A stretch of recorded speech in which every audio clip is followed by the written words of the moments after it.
പാലക്കാട് കൊഴിഞ്ഞമ്പാറയിൽ യുവതി ജീവനൊടുക്കിയതിൽ വഴിത്തിരിവ്. മേനോൻപാറ സ്വദേശി ദീപികയുടെ മരണത്തിൽ ആത്മഹത്യാ പ്രേരണ കുറ്റം ചുമത്തിയ ഭർത്താവ് ശിവദാസിനെ പോലീസ് അറസ്റ്റ് ചെയ്തു. കുട്ടികളില്ലാത്ത മാനസിക വിഷമത്തിലായിരുന്ന ദീപികയെ ഒരുമിച്ച് മരിക്കാമെന്ന് വിശ്വസിപ്പിച്ച് ജീവനൊടുക്കാൻ ശിവദാസൻ പ്രേരിപ്പിക്കുകയായിരുന്നുവെന്ന് പോലീസ് കണ്ടെത്തി. ഒരേ സാരിയുടെ രണ്ടറ്റത്തായി കുരുക്കിട്ട് ദീപിക മരിച്ചെന്ന് ഉറപ്പുവരുത്തിയ ശേഷം ശിവദാസൻ നാട്ടുകാരെ വിവരമറിയിക്കുകയായിരുന്നു.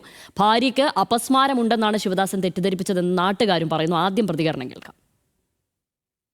ഭാര്യയെ വിളിച്ചിട്ട് എന്നെ മാതിരി പിക്സ് വന്നിരിക്കുന്നത് കണ്ട് പറഞ്ഞു വിളിച്ചപ്പോഴാണ് അങ്ങനെ പോയി നോക്കുമ്പോൾ ചൂട്ടി കിടന്നിട്ട് പിന്നെ അങ്ങനെ ആശുപത്രിയിൽ കൊണ്ടുപോയി. പിന്നെ അത് കഴിഞ്ഞ് ആത്താണി കൊണ്ടുപോയിട്ട് പിന്നെ അകലേക്ക് കൊണ്ടുപോയി.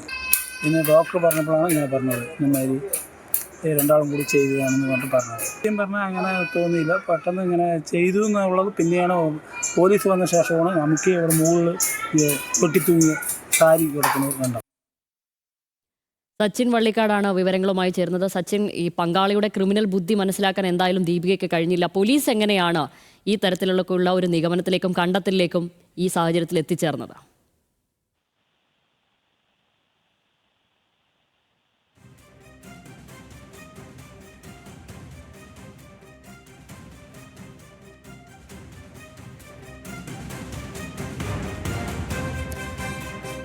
പാലക്കാട് കൊഴിഞ്ഞമ്പാറയിൽ യുവതി ജീവനൊടുക്കിയതിൽ വഴിത്തിരിവുണ്ടായിരിക്കുന്നു. മേനോൻപാറ സ്വദേശി ദീപികയുടെ മരണത്തിൽ ആത്മഹത്യാ പ്രേരണ കുറ്റം ചുമത്തി ഭർത്താവ് ശിവദാസിനെ നിലവിൽ പോലീസ് അറസ്റ്റ് ചെയ്തിരിക്കുകയാണ്.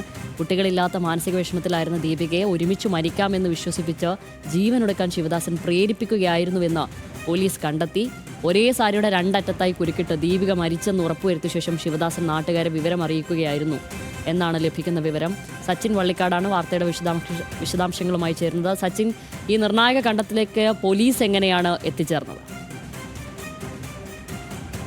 ഷമ്മി, കഴിഞ്ഞ സെപ്റ്റംബർ 25-നാണ് ദീപികയെ വീട്ടിൽ തൂങ്ങി മരിച്ച നിലയിൽ കാണപ്പെടുന്നത്. ഭർത്താവ് തന്നെയാണ് നാട്ടുകാരെയും അതേപോലെ തന്നെ ബന്ധുക്കളെയും വിവരമറിയിക്കുന്നത്. ശിവദാസൻ ഉടൻ തന്നെ ബന്ധുക്കളെ വിവരമറിയിച്ചത് അപസ്മാരത്തെ തുടർന്ന് ദീപിക മരിച്ചു എന്നാണ് ബന്ധുക്കളെയും അതേപോലെ തന്നെ നാട്ടുകാരെയും വിവരമറിയിച്ചത്. തുടർന്നാണ് ദീപികയുടെ സഹോദരിയാണ് പോലീസിന് ഇത്തരത്തിൽ ഈ മരണത്തിൽ ദുരൂഹതയുണ്ടെന്ന് കാണിച്ച് പരാതി നൽകുന്നത്. തുടർന്ന് പോലീസ് നടത്തിയ അന്വേഷണത്തിലാണ് ഇരുവരും 6 വർഷത്തോളമായി വിവാഹം കഴിച്ചിട്ട് അതിനുശേഷം കുട്ടികൾ ത്തതിനെ തുടർന്ന് ഒരുമിച്ച് മരിക്കാം എന്ന് ദീപികയെ തെറ്റിദ്ധരിപ്പിച്ചുകൊണ്ട് ആത്മഹത്യക്ക് ശ്രമിക്കുകയായിരുന്നു. തുടർന്നാണ് ദീപികയും അതേപോലെ തന്നെ ശിവദാസനും ചേർന്ന് സാരി കഴുത്തിൽ ചുറ്റി ജീവനൊടുക്കുന്ന സ്ഥിതി ഉണ്ടായിട്ടുള്ളത്. എന്നാൽ ശിവദാസൻ നിലവിൽ കെട്ടിയ കുരുക്ക് അഴിയുന്ന തരത്തിലുള്ളതായിരുന്നു. ദീപിക സംഭവ സ്ഥലത്ത്, അതായത് കൊഴിഞ്ഞാമ്പാറ മേനോൻപാറയിലെ വീട്ടിൽ വെച്ച് തന്നെ മരിക്കുകയായിരുന്നു.